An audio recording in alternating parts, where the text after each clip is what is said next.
11 ദിവസം മാത്രമേ ഇനി ബാക്കിയുള്ളൂ എന്ന കൃത്യമായ ബോധ്യം രാഷ്ട്രീയ പാർട്ടികൾക്കും സ്ഥാനാർത്ഥികൾക്കുമുണ്ട്. പരമാവധി രംഗം കൊഴിപ്പിക്കാനുള്ള നീക്കങ്ങൾ. നമുക്ക് തൃശ്ശൂരിലേക്ക് പോകാം. ഇന്ന് നട്രാജ് പരശുരാമാണ് അവിടെ നിന്ന് ചേരുന്നത്. നട്രാജ്, ഇന്ന് പാലക്കാട്ടാണ് ആദ്യ പരിപാടിയെങ്കിൽ കൂടിയും ഒരുപക്ഷെ ഏറ്റവും കളറുള്ള പ്രധാനമന്ത്രിയുടെ റോഡ് ഷോ അടക്കമുള്ള വലിയ പരിപാടി തൃശ്ശൂരായിരിക്കും. കാരണം തൃശ്ശൂരിൽ ലോക്സഭാ തെരഞ്ഞെടുപ്പിൽ ആദ്യം അക്കൗണ്ട് തുറന്ന ഒരു BJPയെ സംബന്ധിച്ചിടത്തോളം വളരെ പ്രധാനപ്പെട്ട ഒരു മണ്ണും ഇടവും കൂടിയാണ്. അപ്പോൾ പ്രധാനമന്ത്രി അടക്കം കാര്യമായൊരു പരാമർശങ്ങളോ പ്രതികരണങ്ങളോ വലിയ പ്രസംഗമോ ഒക്കെ തൃശ്ശൂരുണ്ടാകാൻ സാധ്യതയുണ്ട്. അപ്പോൾ എത്ര വലിയ പരിപാടിക്കാണ് അവിടെ പ്ലാൻ ചെയ്തിരിക്കുന്നത്? എത്ര സ്ഥാനാർത്ഥികൾ വേദി പങ്കിടും? എങ്ങനെയൊക്കെയാണ് തയ്യാറെടുപ്പുകൾ, ആസൂത്രണങ്ങൾ? സൈഫു പറഞ്ഞത് ശരിയാണ്.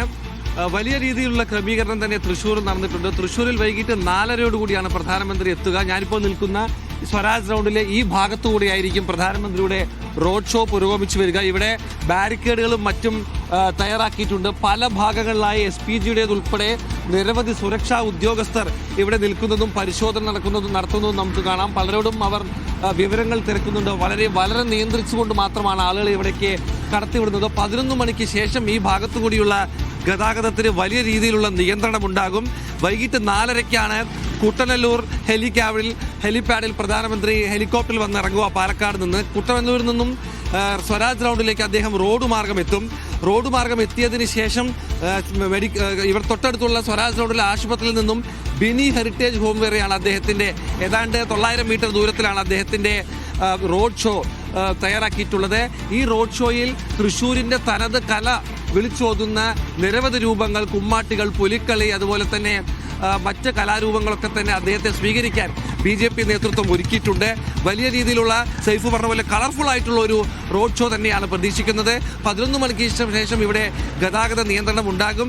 അതിനുശേഷം വലിയ പരിശോധനയിലൂടെ മാത്രമേ ആളുകളെ കടത്തിയുള്ളൂ. ഏതാണ്ട് 50,000-ലധികം ആളുകളെങ്കിലും പ്രധാനമന്ത്രിക്ക് അഭിവാദ്യം അർപ്പിക്കാൻ ഈ ഭാഗത്ത് എത്തുമെന്നാണ് ഇവിടെ പ്രതീക്ഷിക്കപ്പെടുന്നത്. അതുകൊണ്ട് തന്നെ വലിയ രീതിയിൽ സുരക്ഷ ഒരുക്കിയിട്ടുണ്ട്. ഈ പ്രദേശത്ത് ചുറ്റുമുള്ള കെട്ടിടങ്ങളിലൊക്കെ തന്നെ പ്രത്യേക പരിശോധന SPG നടത്തിക്കഴിഞ്ഞു. ഈ ഭാഗങ്ങളിലും കടകൾ പ്രവർത്തിക്കുന്നതിനും മറ്റും ആ സമയത്ത് നിയന്ത്രണം ഉണ്ടാകുമെന്നാണ് അറിഞ്ഞിട്ടുള്ളത്. എന്തായാലും BJP ഏറെ പ്രതീക്ഷ വയ്ക്കുന്ന തൃശ്ശൂർ മണ്ഡലം, ഇവിടെ പത്മജ വേണുഗോപാൽ എന്ന മുൻ കോൺഗ്രസ് നേതാവിനെ തന്നെ ഇറക്കിക്കൊണ്ടുള്ള ഒരു പരീക്ഷണം ഇത്തവണ അവർ നടത്തുന്നു. അത് ഫലം കാണുമെന്ന് അവർ പ്രതീക്ഷിക്കുന്നു. മാത്രമല്ല മണലൂരിൽ മത്സരിക്കുന്നത് മുൻ ജില്ലാ അധ്യക്ഷനായ KK അനീഷ് കുമാറാണ്.